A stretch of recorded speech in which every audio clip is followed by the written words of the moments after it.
Mga boss, ito na yung update sa ating Class D amplifier na nabili sa Shopee mga boss. So ito siya mga boss. Yung una kong video mga boss, hindi ko pa siya na-testing. Tapos, nakarang araw, tinesting ko siya sa supply na 45045, 34 pala yun sa EB502. Hindi siya gumana mga boss. So kailangan niya 55 AC yan. 55055 yung supply ko. Tapos, pag na-DC na yan mga boss, around 75 yan mga boss. So, testingin natin dito mga boss.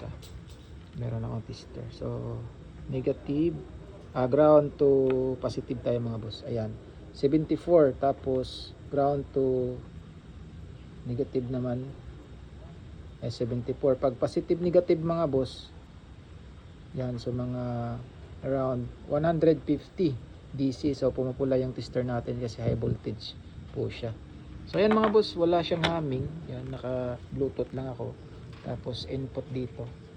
Testingin natin ha. Powered by Janjan 2.0. Ang load ko mga boss. Janjan Bisido Remix. Battle mode activated. Ayos na siya mga boss. So kailangan nyo lang talaga ng mataas na supply. Kasi yung relay din niya mga boss, naka-label dyan. To 20 volts man siguro yan. So di natin masyado makita. So pag bumili kayo nito mga boss, ay kailangan siya ng mataas na power supply, no? Mas maganda din class D na SMPS na power supply yung gamitin natin para hindi masyadong mabigat kasi ito linear to mga boss. Yan, so 6 na cup yung nilagay ko. So ito lang yung kanyang load mga boss ha. Yan, naka full range po siya. So try natin ulit. Skip add. Ito.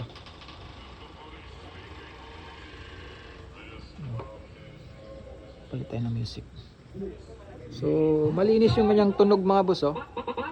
Wala siyang humming oh. Naka 0 volume. So pull natin. Tapos pause. Oh, wala talagang humming mga boss oh. So goods na goods yung ating Class D. Pwede na natin itong pangpalit sa mga amplifier natin na nasira yung board. So ito mas efficient mga boss, Class D.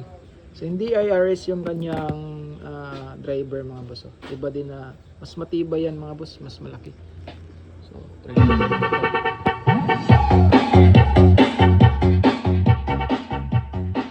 Diba? Goods na goods mga boss. So ayan, so magbibigay ako dyan nito mga boss ng link dyan sa comment section.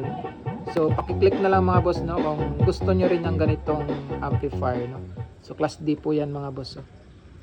Yun nga lang yung kanyang supply is dapat naka split type no. Positive, negative at saka ground. So kailangan nyo mga boss no 55055 na volt AC na transformer. Pag nag-rectifier na yan so magiging 75075 siya. Total of 150 volts DC. So ayan. Ayan mga boss, okay na mga boss oh. So gagawa na natin siya ng case o kaya pwede natin siyang pampalit sa mga powered speaker no na masisira yung kanyang amplifier. Okay. So yan mga boss yung ating Class D.